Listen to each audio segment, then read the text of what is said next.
Right.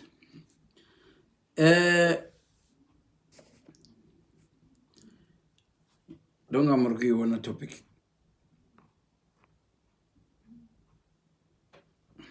Do topic at 9. I just want to quickly clarify the importance of writing things down. Run away.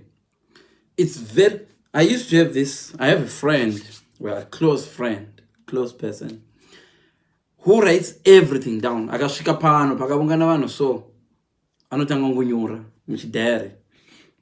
I was thinking, but guys, it's very important to write things down. Anything, really. Be in a habit of writing things down. It's very important to write things down. Right. Writing things down, even God himself emphasized writing things down is very important.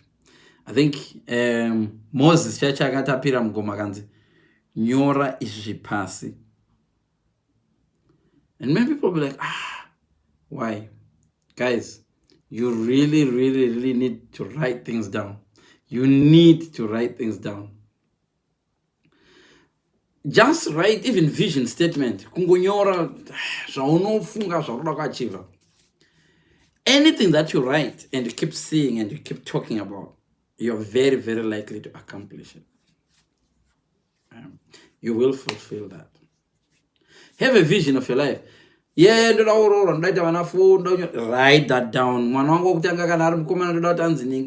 Write things down. Guys, buy a little diary. Dine diary nindra ndakanyora iro rukoko 1999. I've got stuff in my diary. Hold on guys. I'll show you. This diary, 1999 diary. I've got stuff that I used to write there, visions. Some of the stuff, when I look at them, in my 90s, there's the stuff, lots of stuff. I was just writing things down. Some of the stuff that looked stupid then, sounded stupid. It was private jet, because reality fiction. So it's very good. Activities, write things down. Date, time. It's very important. One day, you need to prove I can't remember. That's write things down, guys. It's very important to write things down. Right?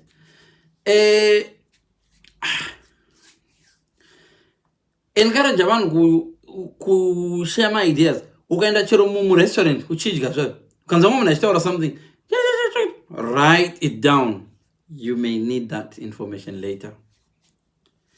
Sharing ideas, kuva ne personal influence kuva your peers.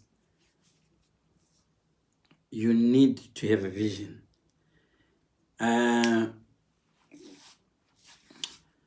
Habakkuk 2 verse 2 andisikuparidza but ndinofarira kuisa Bible because Bible rinobva kuna Mwari. Habakkuk 2 verse 2 inoti Mwari vakati. Mavoice muBhayibheri kana kuti pano pakanyongwa kuti Mwari vakati. Mazwi anobuda muromo maMwari. Be very careful. Take them very serious.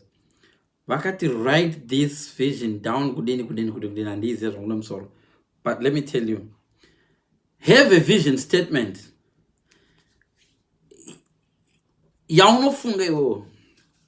Right? If it's your work or a career, cannot finance, cannot even recreation, free time, the endorsement at free time, write it down. Don't end up holiday, future partner. We also talking about my relationships. Write down. Uchinyora as much information as possible. Yemunoruda. Write it down.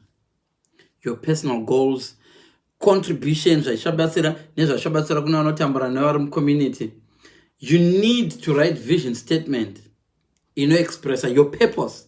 Kana kuti dream yako uchinyora ma core values nema beliefs and write what you want for yourself and then what you want for others. Write it down. Pen. Karoga bata pen. How you want it to be, how it will benefit others. Write it down. And you can even write how you will spend the rest of your life if that doesn't happen. If you don't manage to achieve that, how you gonna live the rest of your life? If you fail to achieve that, write it down. If your life ended today, what will be your biggest regret? You're out. No regret. Write things down. That way, even if I never go Sarah Shita continue on a vision out, the develop a baba babo, imba pativaka shake us now kiremba. So Vanan gonna right now gonna zoom visions. I don't know secret. Tane mariacho but I tina visions that you. So there's a groga say on your person, the nature should go around good. It's a white iteration. So it's very, very important to write things down. Right, even my areas I don't need the improvement. Kubasa. Do you feel accomplished? What are your top 3 values?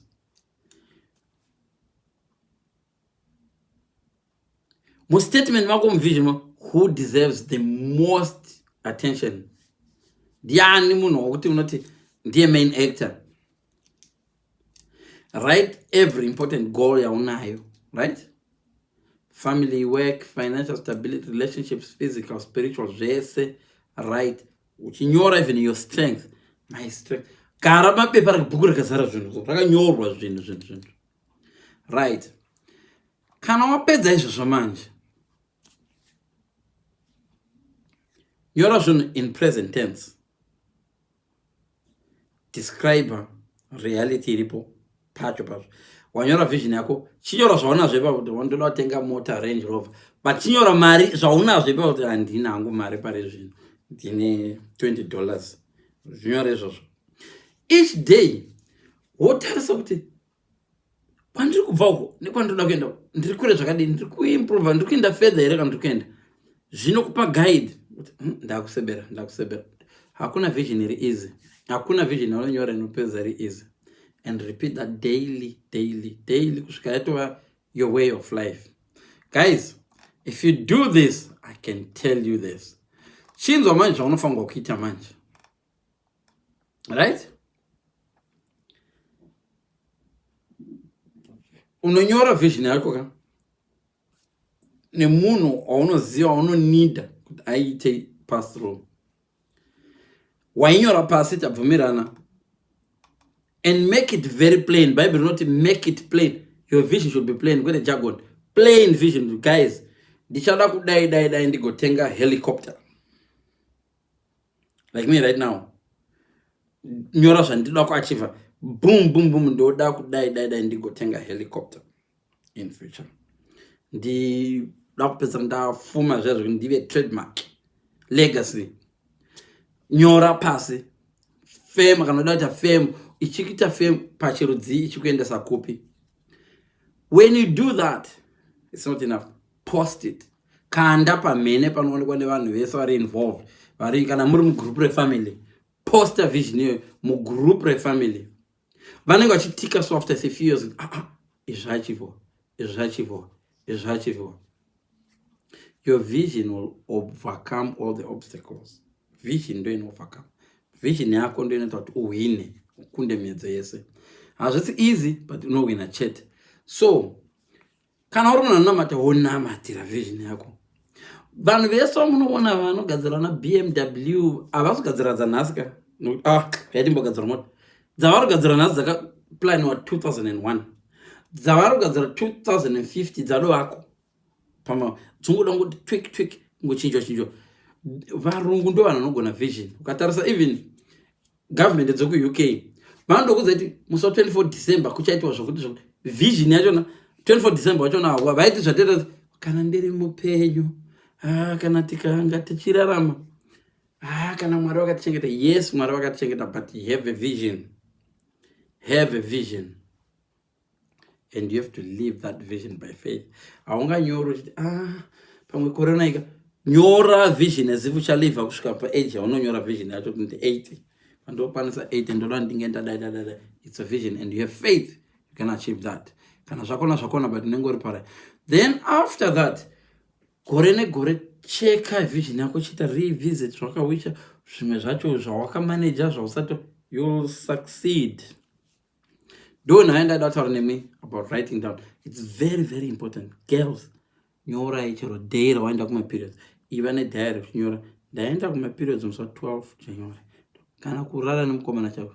Ninginda rara naye msoko. Usinga ne code sazo nyora zvinovere ngwana munhu wese diary karasika munhu anobasa nyora nema codes I don't remember. It's very, very, very important to write things. Vakuru vekare zvibushmen chaizvo zvainyora mumapako zvaidhirowa muka yazvabata kudhirowa tokundwa here nemabushman bushman vainyora zvinhu zvavabata mhuka dzavabata kudai kunyora kuti tabata mhuka yekuti vachidhirowa pamadziro. Vakauraya tsuro vaidhirowa tsuro, vakauraya mhara vodhirowa. Ukaenda mumapako akagara mabushman vainyora. Why tichikundwa nevanhu vakaita senge mabushman? It's very, very, very important to write things. Munhu akafamba achinyora unogona kuva nemwe information iri worth a lot of money nekungonyora iwo. Kuti hang on a minute, pana munhu atakaona ainyora pa mushedzei kana takaona mumwe munhu achirecord iko zvota nemamufoni. You can record recorder incident kungorecorda pafoni kunyora uchirecord. It's very, very vital because unogona kunge une imwe information yokuti unozoinida rimwe zoti information is worth a lot of money. One day uchida through uchiona pa video munhu ari wanted uyo ari kuapia video vakomana munhu murutsvaka ndakangokarwa ndamurecord but uyu munhu. It's very, very important to write things down. It's very, very important to capture masters. Ukarota something, remember a dream, write it down.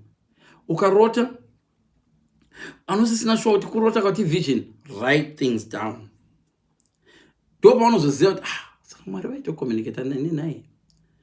There is nothing wrong pakuraita kuti ndoda kuroorwa nemunhu ione vana 3. It's your vision. Write it down. Write it down. Ndichaita vana 4 vana 5 ione 42 years. Yes. Write things down. Nyora pasi. Then you can revisit. So ndakaita izvi. Bhuku ndera kudhara. Pandakazoti iyo zvinondorisivisa ndoti una mavision andaendi nawo. Iwo mavision. Zvimwe zvacho ndakatika, zvimwe handina kutika. Nevana vangu ndakaudza kuti write things down. Kana uchida Ferrari, yora Ferrari yacho. Rega kutasa zvaona zvezvinhu. Chinyora ndoda Ferrari. Chada for motikari yellow. Ndoda chichi. Iri Lamborghini. Ndichada kuita zvatwabamu. Anochida zvatwabamu. Write things down. It's very, very, very important. Munhu anofamba achinyora ari danger. A short pencil is better than a big memory. Hanzi, a short pencil is better than the biggest memory. Ndizvere. Kapenzo rakapera kasvika kari better than memory. Kunyora chunhu kuri very, very important. You revisit zvawanyora. It's very. Kune vanhu vanogona kunyora mavision avo. Kune vanhu vanoziva kunyora mavision avo. Kune vanhu vanoti pavasvika sevanonyora madhari. Respect those people. When you look at their life 10 years from there, unaona achiita zvimwe zvinoshamisa. Kunyora pasi. Nyora zvinhu pasi. Bible not write down the vision. Pana parinotozoti ngainditsvake vhesi achona. Pana parinotozoti though it may tarry. Inodo yero. Write down the vision. And I think the Habakkuk too. Don't go down the right. And this is God who said that. So one of the the Lord replied, write down the revelation and make it plain on the tablet so that a herald may run with it. Anyway, it's very, very important to write your vision. English Standard Version. As the Lord answered me, write the vision, make it plain on tablets, so he may run who reads it. Nyora pasi vision yako, make it plain. Post panyambo chokuposta ndajikasadza nedovi, postai vision dzenyu paFacebook, postai mavision enyu paFacebook, murege kuposta kuti ndadlasadza nedovi ndiri mukomana wanhingi. Try now, from now onwards, kuposta vision dzenyu. Ndoda kuzotenga chicken, ndoda kuzovakira band, ndoda kuzoisa ball. Nyora vanhu vese family yenyu vakataura iwe una kana graft. I remember inini zvandakambotaura ndiri kuma 1986, I had no relative kana ndangoti nana mudhara ndichienda kuBritain. Apa ndaenda tofoira temu iroro, but ini mudhara ndichienda kuBritain. I remember usingagoni chirungu sezvizvi, ona maki yako kuchirungu kunotaurwa chirungu kako, but look at me now, that's why I'm British. Kuti ndifunga kuti mazuva andairumwa namago kumumbe kuya, ndakambofunga kuti ndichazova British, kuti ndozoita British citizen. Handisi zvakaitika sei, but vision iri very very important. Ndinda ndakazvinyora pasi papo 1986 kuti zvandakanyora zvezve ndakatoimba kamwe kasonga, ndienda Britain wandichagara ndisingadzoke. I remember that song. Ndaiti ndikarohwa so ndochema painozopera kuchema kwekwe inenge pasong, but hezvi zvikatoitika. So write down your vision, please write down mazita. Kana even uchinza una nhumbu, nyora mazita evana wako in future. Mwana wangu dauta anzi Chengeto. Why? Achinzi Chengeto, ndichazvara mwana nemurume wandinoda, anondida ndichimuda. Write your vision, guys. It's very very very important. This is the reason why this is the most important thing, because in Bible Habakkuk 2 God ndo. Listen, Google anywhere where God speaks. Ukona muBible pakanzi God said, go with us. Mwara vanyebi, mwara vachinje. Kana mwara vakati gugudza chazaruka, enda unogugudza right now unozaruka. So guys, very very very important. Habakkuk 2 verse 3, to write down the vision. Though it may tarry, though it may tarry, vision, trust me. Though it may tarry, and this young vision, he paid them.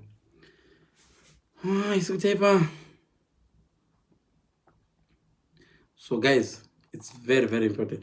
Thank you so much for watching.